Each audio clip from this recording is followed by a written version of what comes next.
Oh, pasok. Nasaan ka na? Ito na mga kababayan. Bakit?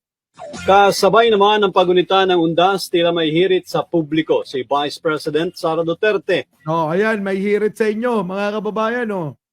Sa inilabas pong pahayag, ipinaalala ni VP Sara ang kahalagahan ng pananampalataya at pag-alala sa mga mahal sa buhay na yumao na. Nako, paano kaya nasasabi ni Sara yan? Na pag-alala daw sa mga taong mga namayapa na. Sara, alam mo ba yung sinasabi mo, ha?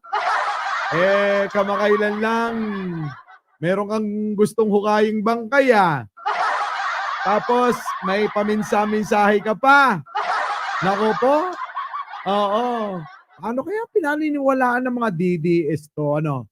Ako talaga nagtataka na sa mga kaibigan natin na to, eh. Pero